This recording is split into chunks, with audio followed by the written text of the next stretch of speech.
नमस्कार, मैं हूं दिलीप कुमार कापसे और आप मुझसे मेरे ऑफिशियल यूट्यूब चैनल पर जुड़े हैं। इस वीडियो में हम बिहार में शिक्षकों के तबादला नीति को लेकर हुए नए ऐलान पर बातचीत करेंगे। साथ ही इस ऐलान के बाद आने वाले चुनावों में क्या असर पड़ेगा, इस पर भी तफसील से चर्चा करेंगे। ऐसा लगता है कि ऐन विधानसभा चुनावों से पहले सीएम नीतीश कुमार एक एक कर सबको साध लेना चाहते हैं। तभी तो डोमिसाइल नीति के ऐलान के बाद उन्होंने एक और बड़ी घोषणा की है। बिहार में शिक्षकों की नाराजगी को दूर करने के लिए तबादला नीति पर नया ऐलान किया गया है। इसमें शिक्षकों को तबादले के लिए 3 जिलों का ऑप्शन चुनने की सुविधा दी गई है। बिहार में लंबे समय से शिक्षकों की तबादले को लेकर बहुत सारी दिक्कतें और परेशानियां आ रही थी, जिसे दूर करने के लिए यह कदम उठाया गया है। सीएम नीतीश कुमार ने इसे लेकर एक्स पर एक पोस्ट किया। उसमें उन्होंने कहा कि शिक्षा विभाग द्वारा हाल में किए गए शिक्षकों के स्थानांतरण के बारे में विभिन्न स्रोतों से सुझाव प्राप्त हो रहे हैं। इसकी समीक्षा के क्रम में मैंने शिक्षा विभाग को स्पष्ट निर्देश दिया है कि अंतर जिला स्थानांतर संबंधी जिन शिक्षकों को भी समस्या है, उनसे 3 जिलों का विकल्प प्राप्त किया जाएगा, जिसके बाद उन्हीं जिलों में पदस्थापन किया जाएगा। शिक्षकों की तबादला नीति पर हुए इस नए ऐलान को तफसील से समझने की कोशिश करते हैं। शिक्षकों को ट्रांसफर के लिए 3 जिलों का ऑप्शन चुनने की सुविधा इसमें मिलेगी। टीचर्स को होने वाली दिक्कतों और उनकी सुविधा का ख्याल रखते हुए यह कदम उठाया गया है। ट्रांसफर की यह पूरी प्रोसेस फुल्ली डिजिटल और सॉफ्टवेयर बेस्ड होगी। इसे ई शिक्षा कोष पोर्टल के जरिए ऑपरेट किया जा सकेगा। इससे प्रोसेस शीशे की मानंद साफ और करप्शन से फ्री की जा सकेगी।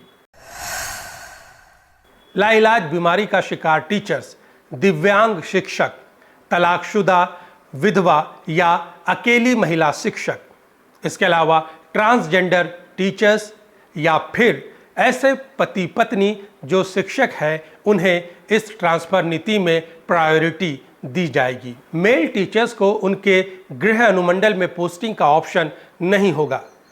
40 साल तक की उम्र के टीचर्स को दूर दराज के इलाकों में भेजा जा सकता है। नियुक्ति के बाद के 5 सालों तक ट्रांसफर नहीं होगा, सिवाय खास हालातों में। लाइलाज बीमारी या फिर किसी स्कूल में शिक्षकों की अधिकता या कमी होने पर ट्रांसफर किया जा सकेगा। साथ ही 5 साल में कम से कम एक बार तबादला कंपलसरी होगा। आपसी रजामंदी से तबादले की सुविधा जारी रहेगी।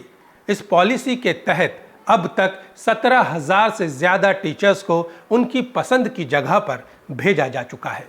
तबादला नीति पर हुए इस नए ऐलान के बाद बिहार में आने वाले विधानसभा चुनावों पर भी असर पड़ सकता है। ग्रामीण और शहरी दोनों ही जगह के टीचर्स के संतुष्ट होने से एनडीए का वोट बैंक मजबूत हो सकता है।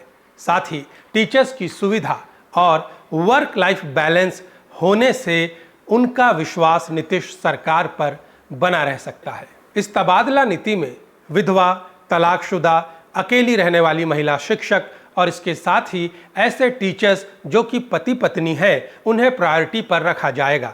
इससे जाहिर है कि आधी आबादी का जो झुकाव है वो नीतीश की तरफ होगा। साथ ही महिला सशक्तिकरण का जो एजेंडा है सरकार का, उसे भी मजबूती मिलेगी। करीब 2.25 लाख आवेदन हैं जो ट्रांसफर के इंतजार में हैं। अगर इनका मैनेजमेंट सही वक्त और पारदर्शी तरीके से नहीं हुआ तो फिर विपक्ष इसे मुद्दा बना सकता है। नीतीश का यह ऐलान सीधे तौर पर 4 से 5 लाख वोटर्स को प्रभावित कर सकता है। अगर उनके परिवार को भी जोड़ लिया जाए तो यह आंकड़ा 10 से 12 लाख वोटर्स का है। इसे कामयाबी से चुनावी फायदे में तभी बदला जा सकेगा जब इस नीति को सही वक्त और पारदर्शी तरीके से लागू किया जा सकेगा।